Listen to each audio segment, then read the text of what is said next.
I asked my patrons what they'd like to see for a Halloween video. There were some really interesting suggestions and I couldn't pick, so I decided to put them all in an iceberg, as well as various unsettling occurrences, mysteries, urban legends, crimes, conspiracy theories and Reddit stories, and other creepy phenomena related to Halloween or that occurred on the 31st of October.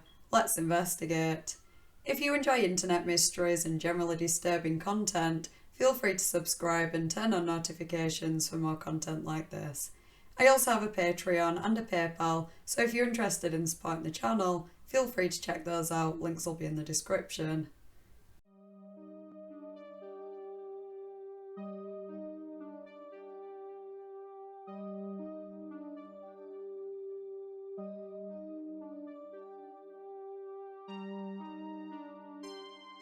I'm not sure how well my makeup's showing up on camera, but I am supposed to be a mermaid. It's not very scary, but to be honest, I just need an excuse to wear this dress that I bought like 2 years ago. Anyway, as usual, the further down the iceberg, the more disturbing the entry. So let's just jump straight into it.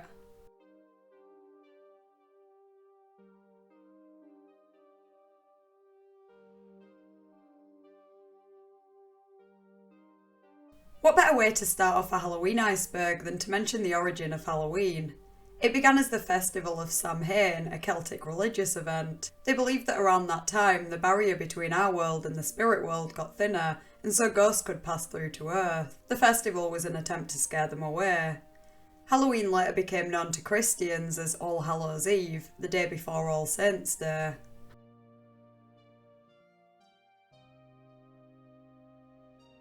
As well as being the name of a pretty vile, in my opinion, cocktail, Bloody Mary is also the title of an urban legend that claims an evil spirit can be summoned by chanting Bloody Mary into a mirror at least 3 times in a dark room lit only by a candle.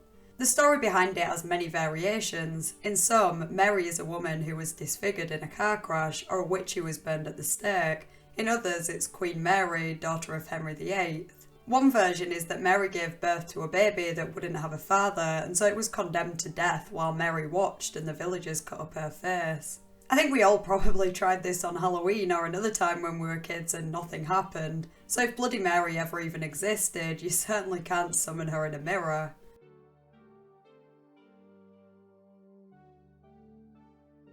During my recent obsession with PSAs, I came across a Halloween safety one from 1985.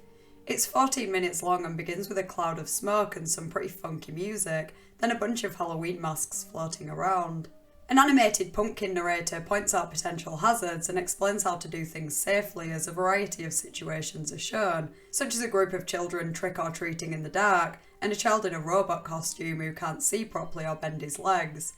It's hilarious and kind of unintentionally creepy at the same time. I didn't know whether to laugh or cry when a pumpkin is being scooped out, and the pumpkin narrator chuckles and says, "Getting my inside scooped out tickles me, it'd tickle you too if you were a pumpkin."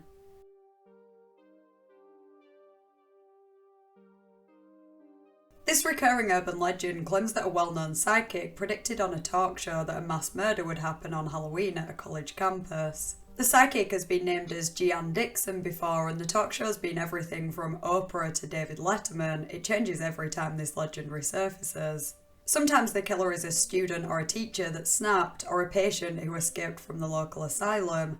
The weapon has been an axe or a butcher knife, and at least 10 students are predicted to be killed. Even more sensational details are added from time to time, including that the killer will wear a scream mask or even a Little Bo Peep costume.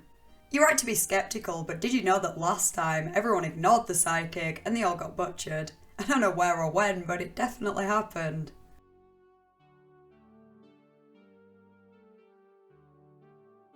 It wouldn't be Halloween without pumpkins carved out to look like scary faces. The practice actually originated from an Irish myth in which a man named Stingy Jack tricked the devil on more than one occasion. The first time he was drinking at a pub, but he didn't want to pay for his drinks, so he managed to convince the devil to turn himself into a coin that Jack could use to pay with. After, Jack prevented the devil changing back by keeping the money next to a silver cross in his pocket. Jack eventually agreed to free the devil if he promised not to bother him for a year. The devil came back the following year and Jack persuaded him to climb a tree and pick some fruit. As he was doing so, Jack carved a cross into the tree, preventing the devil coming back down until he agreed not to bother Jack for 10 more years. Shortly after, Jack died though, and God wouldn't allow him into heaven. For obvious reasons, the devil wouldn't let him into hell either, so he was sent into the dark night with only burning coal, which he put into a turnip to light his way. The story began a tradition of carving faces into turnips or potatoes and eventually pumpkins to scare away Stingy Jack and any other evil spirits that might be around on Halloween.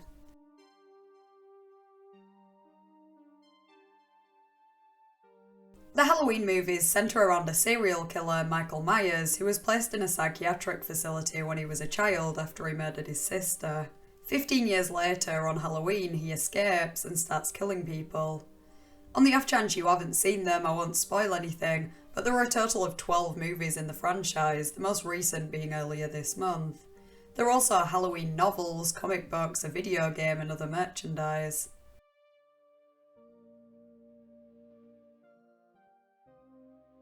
As an arachnophobe, I can't imagine anything worse than the event I'm about to describe. A young woman was in her grandmother's attic looking for items she could use for her Halloween costume.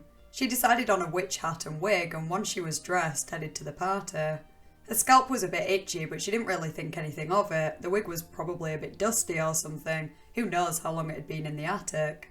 Much to the shock of the other guests, countless spiders suddenly dropped out of the hat and started crawling all over her face.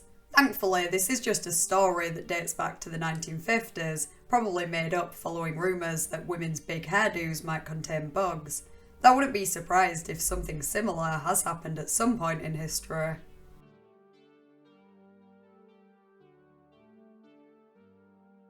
The Halloween movies are making a second appearance here in relation to lost media.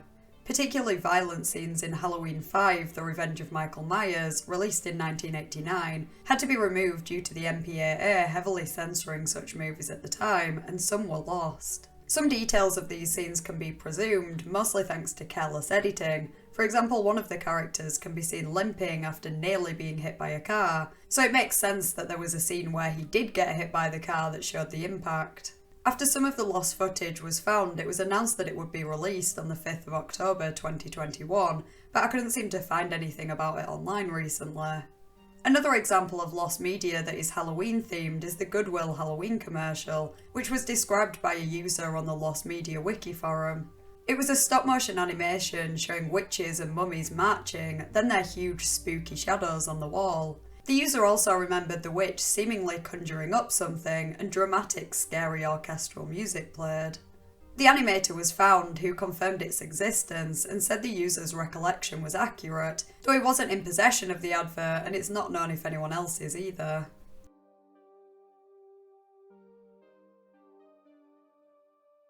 Light as a feather, stiff as a board is a game played by children at Halloween and sleepovers at other times of the year too. One person lies on the floor while the others gather round them, with 1 or 2 fingers placed under them. There are variations in what happens next. Sometimes they all chant about the person dying, sometimes they tell the person a story of how they're going to die and tell them to imagine it. They all chant light as a feather, stiff as a board, as they in most cases manage to lift the person up using only their fingers. To children, this might seem like a magic trick, but it's very simply explained. If everyone tries to lift the person at exactly the same time, the weight is evenly distributed and each person only has to lift a relatively small amount.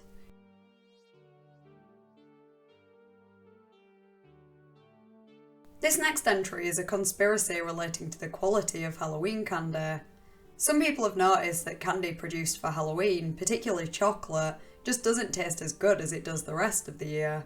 This has led to the theory that manufacturers use lower quality ingredients to make cheaper candy at a time of such high demand. Children are probably going to be consuming most of it, and they don't tend to be food connoisseurs, so they likely won't notice the difference. The extent to which this theory is fact is not 100% clear, but there might actually be something in it. According to Newsweek, in the USA a candy bar only needs to be 15% chocolate to be called a chocolate bar. The rest can be large amounts of sugar, milk and other additives that aren't particularly healthy but might well be cheaper. Candy companies certainly use that to their advantage, but it's not clear if they use even lower quality ingredients for Halloween.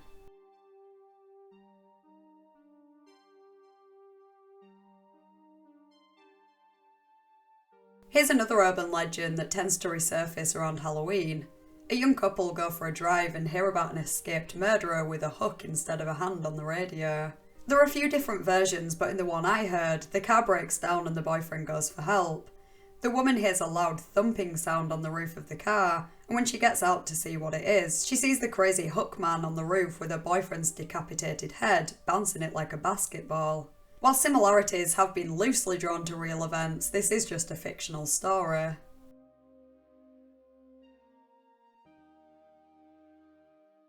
The Mandela effect is a term used to describe a phenomenon where many people remember something being different to what it actually is. They can usually be chalked up to false memories, but a common theory is that it's evidence of alternate realities. There are a few that relate to Halloween. For example, some people remember Halloween being on the 30th of October rather than the 31st. If you've seen Scary Movie 2, you might remember the man with the disfigured hand saying, "Take my strong hand," when someone is hanging off a building, but he actually says, "Take my little hand," after saying his other isn't strong enough.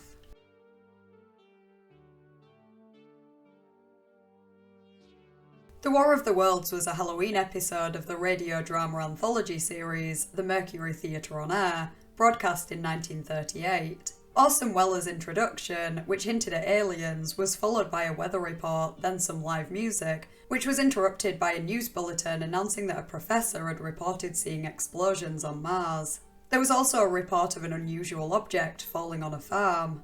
The music resumed but was interrupted again by a live report from the farm where a group of people had surrounded the cylindrical object. Soon after, aliens emerged from the cylinder and started attacking people, while the reporter describes the situation until the feed suddenly cuts off. Further news updates describe the imminent and seemingly unavoidable alien invasion. More cylinders appear around America, clouds of poisonous smoke are released by the aliens, and people are dropping like flies. The second half of the show follows a survivor dealing with the aftermath of the invasion. Over the next few days, mass hysteria was reported, with tens of thousands of people affected. There were even some claims that people died for one reason or another related to the broadcast. It seems that a small number of people genuinely believed the broadcast was real because they tuned in after the introduction, which made it clear it was fiction, and most of those people assumed Germany was invading, not Mars. But the media greatly inflated the numbers and the seriousness of the aftermath. No one died and only a few were minorly panicked.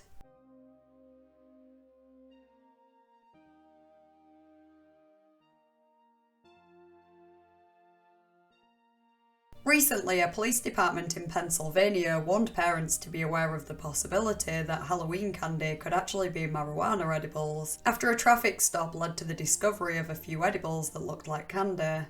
Rumours of drugs and even poison in Halloween candy are nothing new, they seem to resurface every year. Since the 1970s or even earlier, there have been warnings of sweets laced with heroin and temporary tattoos containing LSD, but it's pretty much just an urban legend. Snopes was unable to find any cases of children being poisoned or drugged with Halloween candy that they picked up while trick-or-treating.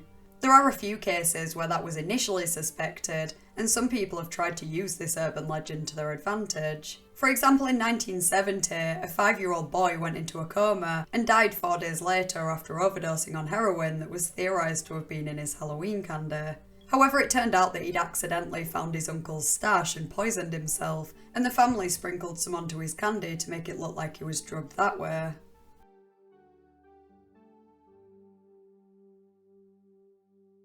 Following on from the drugs in candy rumours, this conspiracy theory suggests that those rumours were started by candy companies to encourage people to buy individually wrapped candy.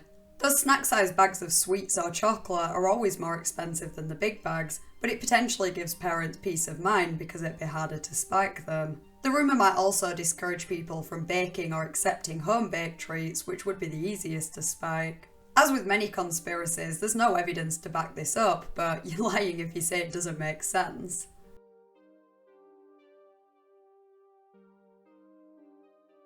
At some point, you may have seen this image accompanied by a caption explaining that the man in the middle with the black mask is an unidentified mass murderer. On Halloween 1962 at a costume party, the man locked all the doors from the outside and killed 7 people using a kitchen knife. He was never caught, but the mask was found in 1969 and is now in FBI custody. The photo is certainly creepy, the masks are quite horrific and the origin of the photo is unknown, as are the people in it. though the story tied to it is nothing but an urban legend, a badly written one at that. If he locked all the doors from the outside, how did he get in? How did the FBI know the mask they apparently found was worn by an unidentified person 7 years earlier?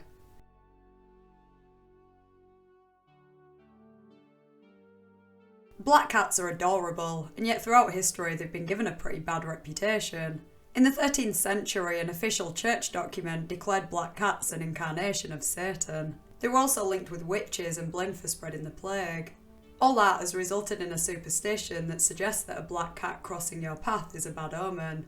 In recent times, a rumour circulates year after year that black cats are kidnapped and sacrificed or tortured around Halloween by satanic cults. Many black cat owners keep them inside on Halloween for that reason, and some shelters even put a ban on the adoption of black and white cats too around that time. I always just assumed that was a legit concern, at least that the cats were kidnapped, maybe not the satanic stuff, but Snups to the rescue once again. It seems that, for the most part, this rumour is just another urban legend. Snups contacted various law enforcement agencies and animal protection groups, and none could provide any statistics about Halloween-related animal killings or abuse. Sadly, animal abuse happens year-round, and there could be a slight rise of cases around Halloween or other times, but it tends to be isolated incidents involving delinquent kids or teenagers, not common and widespread sacrifices by satanic cults. A more common occurrence is people adopting pets to use as decorations, then abandoning them after. The same happens with chickens and rabbits at Easter.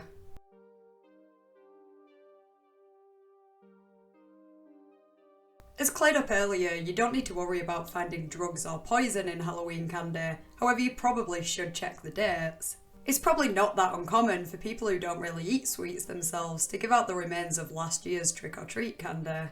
When I was a kid, I remember an occasion or two where I noticed I'd been given sweets that were a couple of months out of date, but I didn't check most of the time.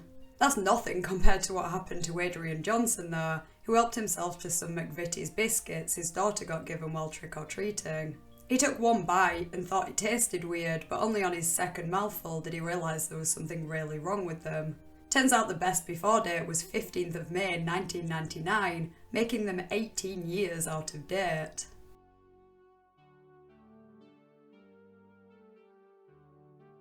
On Halloween 2017, talk show host Wendy Williams passed out on live TV while dressed as the Statue of Liberty. I only remember this because of the conspiracy theories that followed. There's not exactly a right or wrong way to feign, but if you watch a clip of what happened, she does act very strangely.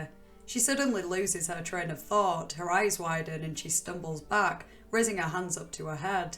It's almost like she saw something horrifying or that she was a robot that malfunctioned or something. It cut to an ad break and she was able to finish the show. She claimed she passed out because she overheated in her heavy costume with the lights on her, but some believe she's an MK Ultra test subject who's been brainwashed and that she woke up for a second on camera.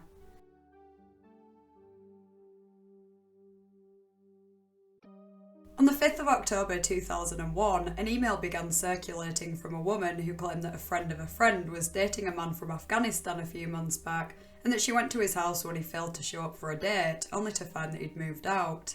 The next day, she got a letter from him apologising and saying he wished he could tell her why he left. He also told her not to go on any commercial flights on 9/11 or to go to any malls on Halloween.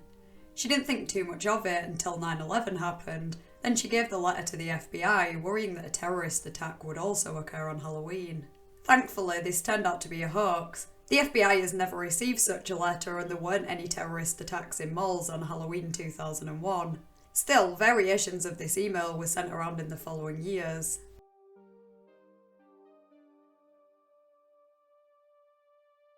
On Halloween one year, kids in the neighbourhood were getting dummies and pretending to chop their heads off, so Susan and John Buckley thought it'd be funny to actually murder their mother. When the kids came trick-or-treating, they opened the door and decapitated their mother with an axe. One of the kids took a photo of the scene before they went home and eventually called the police. By the time police arrived, Susan and John had fled, leaving behind only the half-eaten body of their mother. This is yet another urban legend that refuses to die. The photo you can see on screen is the original photo, though an edited version is shared around with the story, which shows Susan holding an axe and James holding his mother's head.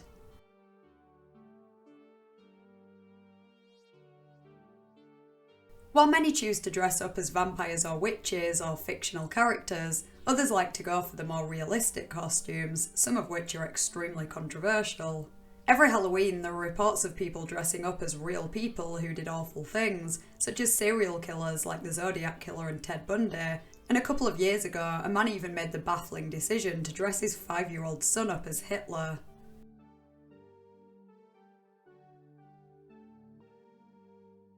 The Irish potato famine was a period of mass starvation and disease in Ireland from 1845 to 1852. Many struggled to survive and around 1 million people died. It was caused by infected potato crops and also resulted in an extra 10,000 deaths outside of Ireland. After more than 1 million people fled the country, the total population of Ireland had decreased by 20 to 25%. Some of these people moved to America and brought Halloween traditions with them, helping to popularise the holiday. It may well have caught on eventually anyway, but who knows if Halloween would be as widely celebrated in America if it wasn't for the potato famine.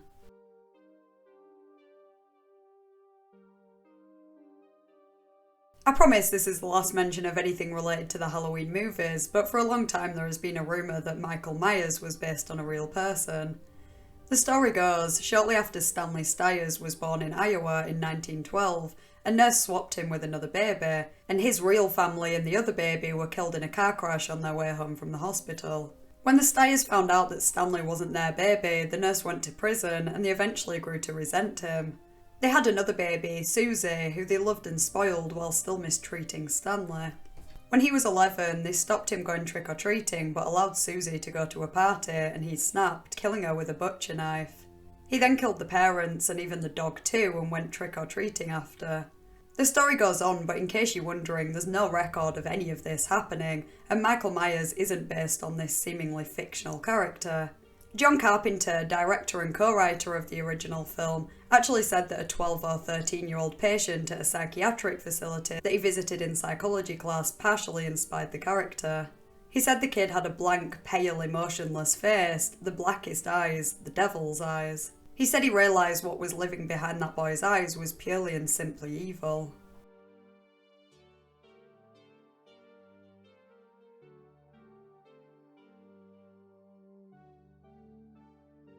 On the evening of Halloween 2011, 49-year-old Maria Adams was stabbed multiple times and later pronounced dead at the hospital.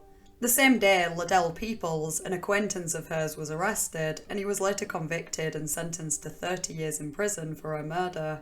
There had reportedly been a disagreement between the pair over a missing bag of Halloween candy, with one accusing the other of eating it. The fight turned physical and Maria threw plates towards Liddell in self-defence before he stabbed her, then called the police to hand himself in.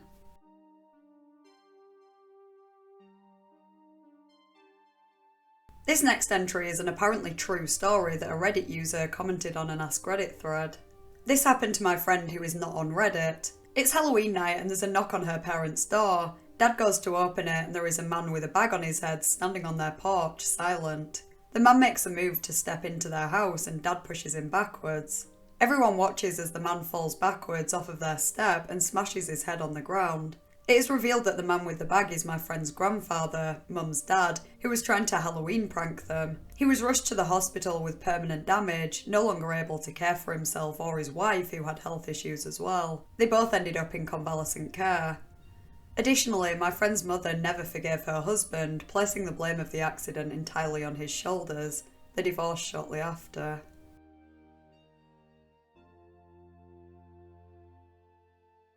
Halloween candy poisonings might be nothing more than an urban legend, however there have been a few cases of trick-or-treat loot containing pins, needles and razor blades. Most of these were kids or irresponsible teenagers playing a dangerous prank that they hadn't thought through. However, in 2000, 49-year-old James Joseph Smith was charged with 1 count of adulterating a substance with intent to cause death, harm or illness after he put needles in Snickers bars and handed them out to kids who were trick-or-treating. Thankfully, no one was killed or seriously injured, but a 14-year-old boy was pricked by a needle after biting into the chocolate bar.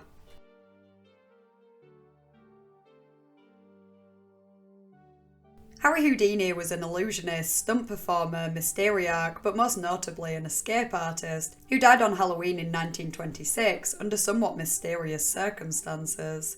Perhaps the first relevant event that led to his death was on the 11th of October, when he fractured his left ankle during a performance. He was advised to pause the tour but ignored his doctor and continued. He was still in pain on the 22nd of October, and when he was taking a short break in his dressing room, a student entered and asked if his claims of being able to resist hard punches to the abdomen was true. He said yes, and suddenly the student forcibly punched him 4 or 5 times without giving him time to prepare, causing him considerable pain. He later complained of bad stomach cramps, which got worse the next day when he got a fever, accompanied by cold sweats and fatigue. The doctor believed it was appendicitis and told him to go to hospital, though once again Harry ignored the advice. He just about managed to do his show on the 24th, but collapsed right after and had to be taken to hospital. It was found that his appendix had ruptured several days earlier and it was removed, but the damage was already done. He died less than a week later. His official cause of death was peritonitis caused by the ruptured appendix, though that has been disputed and it is an extremely rare cause of death. Because he was a skeptic who made it his business to expose psychic frauds, some actually believe he may have been murdered by psychics to prevent him debunking any more.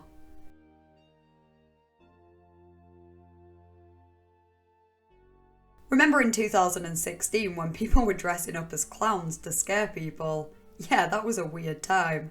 The fad actually began in Wisconsin in early August, but it reached the UK, Canada and Australia in October. Later that month, several news outlets reported that a clown-initiated purge or attack would occur on the night before Halloween, resulting in some taking a gun for protection while trick-or-treating. Thankfully, it was mostly a false alarm, although on Halloween, a family in Florida were attacked by a group of around 20 people in clown masks, and masks from the Purge movie. It doesn't sound like they were ever caught.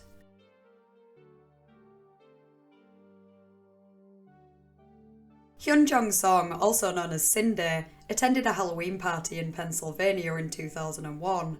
She left the party at around 2 AM on the 1st of November, then went to a friend's house for a couple of hours, and after they dropped her off outside her apartment, she was never seen again.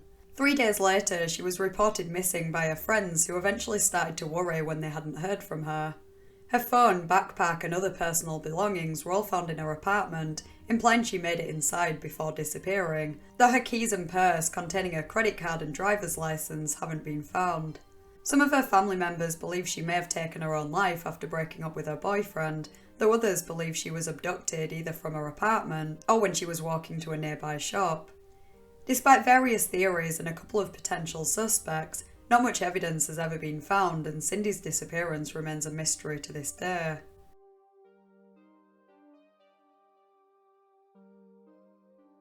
Dressing up and going to parties or trick-or-treating is fun, but Halloween is actually one of the most dangerous times of the year. According to Safe Kids USA, children are more than twice as likely to be killed by a car while walking on Halloween night than any other time of the year. Not to mention the risks posed by costumes and decorations. Halloween costumes, particularly cheaply made ones, are often highly flammable, and many children have suffered burns as a result. Loose-fitting costumes might cause a child to trip, masks could prevent them from seeing properly, and toy swords and spikes can cause eye injuries. Candles and other decorations increase the risk of house fires, and the use of fireworks introduces a whole new set of risks. Need I continue?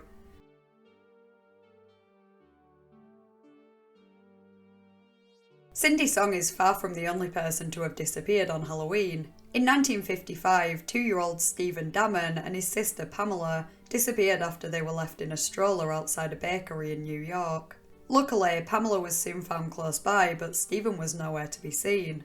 Around a month later, the family received a ransom note demanding $3,000 in exchange for Stephen. They were then sent 2 more, one asking for $10,000 and another for $14,000, though it was speculated that they were hoaxes. Sightings and tips over the years led to nothing but dead ends, and the more time passes, the less likely it is that Stephen's disappearance will ever be solved.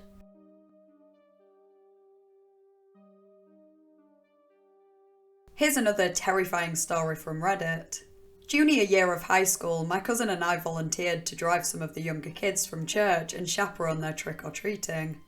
We were walking down the street, back toward the truck, when I hear a sound that was familiar but didn't click at first. I hear it again and feel something whiz past me and hit the concrete. I realised it was someone with a pellet gun about the time one of the little girls screamed this blood-curdling wail and fell down. He'd shot her in the eye with a CO2-powered pellet gun. My cousin took off running toward a yard, leaned down and grabbed a hunk of gravel or concrete from the driveway and chunked it into the tree. He had a 92-mile-per-hour fastball and hit the kid, knocking him from a limb and onto the ground. I'm wrangling 7 kids from 6 to 12 years old, all screaming and crying, while my cousin is beating the boogers out of this guy's sinus cavity. Parents are running outside and it's chaos when the police and ambulance finally show up. Long story short, kid with the pellet gun got an assault with a deadly weapon and another charge, and the little girl, 8 years old, lost her eye from the incident.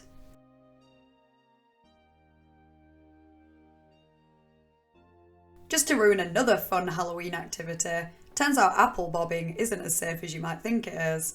Aside from the risk of infection from unclean water that various other people have been bobbing into, children in particular, but adults too, could end up with a serious eye injury. A small number of people end up in A&E every year after injuring themselves playing this game. If you are going to take the risk, at least don't do what a group of students did in 2016 and bob for the apples in a mixture of alcohol and urine. The apple bobbing may not have been the direct cause, but one of the students was found dead the next day, perhaps from alcohol poisoning.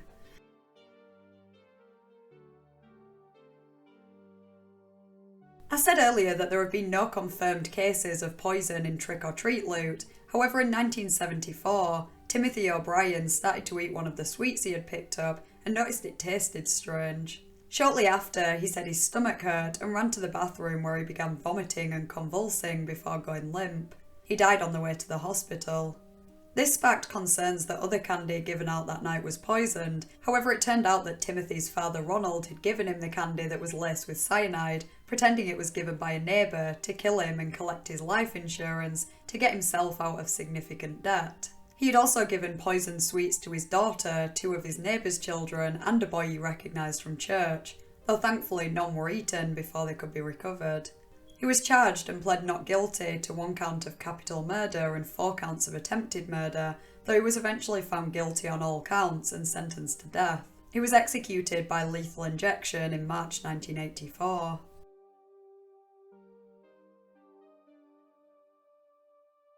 In 1990, 17-year-old Brian Jewell died after a stunt he performed went horribly wrong at a Halloween hayride. He'd done the stunt successfully the previous nights and earlier that day, where he pretended to hang from a gallows. The rope wasn't supposed to tighten, but something went wrong and he was actually hung. Tragically, this isn't the only time something like that happened. The same month, a 15-year-old boy and his friends staged a haunted house in his aunt's basement, where he planned to pretend to hang himself, but actually ended up doing so. When performing any stunt, you should always have someone there to help in case it goes wrong, but you should probably just avoid stunts that are this dangerous in general.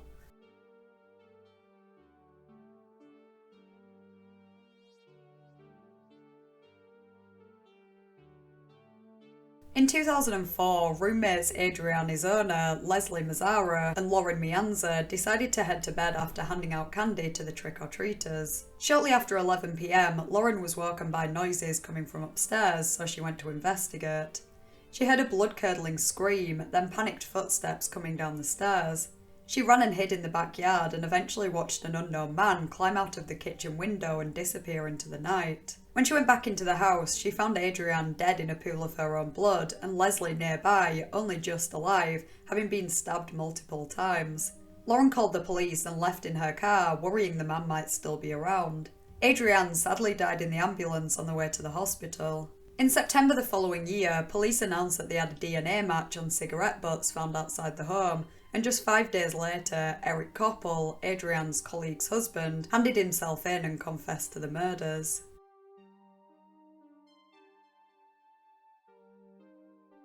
You might think that stories of real dead bodies being mistaken for Halloween decorations sounds like another urban legend, but this one's actually true, and it's happened on more than one occasion. On the 26th of October 2005, a 42-year-old woman took her own life and her body was left hanging in a tree for hours. It could easily be seen by passing vehicles, but people just assumed it was a decoration. There was a similar occurrence in 2009 when the decomposing body of a 75-year-old man was left on the balcony of his home for several days.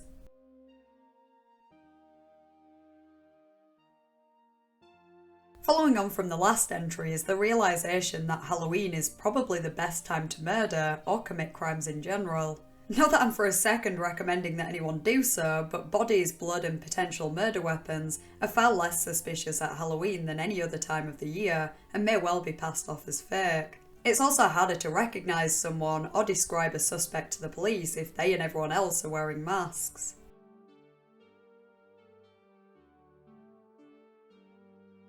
On Halloween in 2012, 24-year-old Rebekah Gay was reported missing around midday. It wasn't until the next day that her body was found in a large ditch behind tall pine trees around a mile away from her home. Turned out she had been murdered by her mother's fiancé, John White, who said he did it because he wanted to have sex with a dead body, though claimed he couldn't remember whether he actually did that or not. Rebekah's 3-year-old son was home at the time, and John dressed him in his Halloween costume before dropping him off at his father's house. He had previously been convicted of manslaughter after killing a woman in 1994, and after he was sentenced to 56 years for killing Rebekah, he took his own life in prison.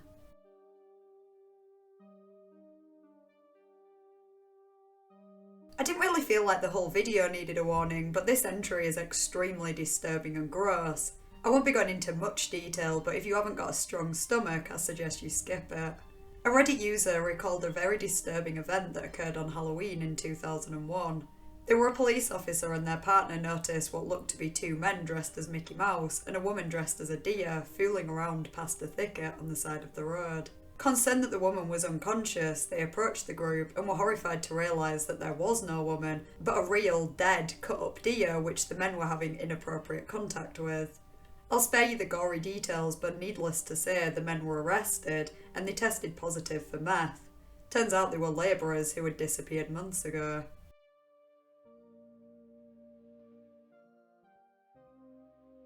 On Halloween in 1975, 15-year-old Martha Moxley's body was found under a tree in her family's backyard. She had gone out with friends the night before on what is known as Mischief Night, and was last seen with Thomas Skakel, the older brother of Michael Skakel, who was the same age as Martha. Both were prime suspects for years, though not enough evidence was found to charge anyone. They significantly changed their alibis multiple times over the years, and 2 students testified that they heard Michael confess to killing Martha. He was eventually arrested, and in 2002 he was found guilty and sentenced to 20 years to life in prison. In 2013, he was granted a retrial and released on a $1.2 million bond until the new trial, though after his conviction was reinstated, he returned to prison in 2018. A few months later, this was overturned, then on the 30th of October 2020, exactly 45 years since Martha's death, it was decided that he would not be retried for her murder, and so he's now a free man.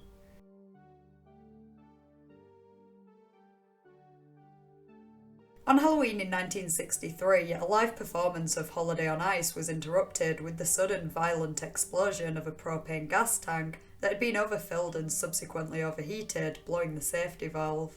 It has been described as one of the worst tragedies in Indiana history, as it caused the deaths of 74 people and injured nearly 400 more. 5 individuals were charged with manslaughter and 2 on misdemeanor charges, though only Edward Frango was found guilty of assault and battery. This was later overturned and victims and their families were awarded around $4.6 million in settlements.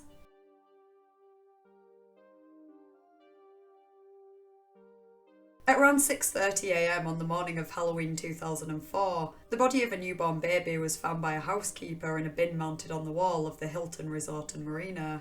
She was born at around 2 AM and immediately dumped by her mother, with the umbilical cord and placenta still attached. It's not clear exactly what was happening, but according to witnesses, 3 men were waiting for the mother in the hallway outside the bathroom, one of whom claimed to be her boyfriend and said that she partied a bit too hard at a festival. When she came out of the bathroom holding her stomach, the group were escorted outside by security and never seen again. Considering the evidence and information known or suspected about the group, it's surprising this case hasn't been solved. DNA evidence such as blood plus finger and palm prints were collected from the bathroom. Witness testimony led to the creation of composite sketches, and the mother's first name is thought to be Samantha or Sonia, yet neither she or the men she was with have ever been identified. At one point, Casey Anthony's prints were compared as she fits the profile of the type of person that would do that, but they didn't match.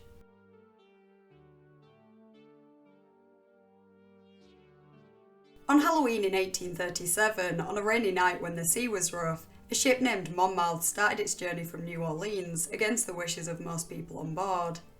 It was carrying many boxes filled with bottles of whiskey, which the officers in charge and the men steering the ship began drinking.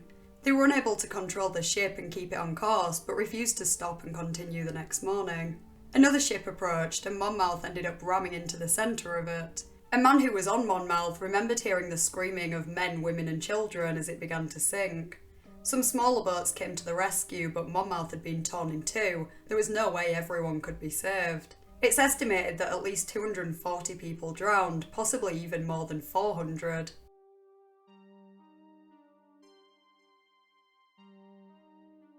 Indira Gandhi was the first and only female Prime Minister of India. She put Operation Blue Star in place, which was a military action to remove the leader of a prominent Sikh religious institution and his followers from the Holy Golden Temple. As a result, many pilgrims died and damage was caused to the Akal Takht. Motivated by this, Indira's Sikh bodyguards, Satwant and Beyant Singh, assassinated her on Halloween in 1984 by shooting her multiple times. Beyant, who had known her for 10 years and was one of her favourite guards, was shot to death during interrogation. Over the next 4 days, 8,000 Sikhs were killed in the anti-Sikh riots as a retaliation. Satwant and alleged conspirator Kehar Singh were both sentenced to death and executed in January 1989. I'd be interested to hear your thoughts in the comments, plus any Halloween-related phenomena that I didn't include in this iceberg. If you enjoyed the video, please consider liking and subscribing. Huge thank you to my patrons, whose names are on screen now. I really appreciate your support. Thanks for watching, and I'll see you next Thursday in a new video.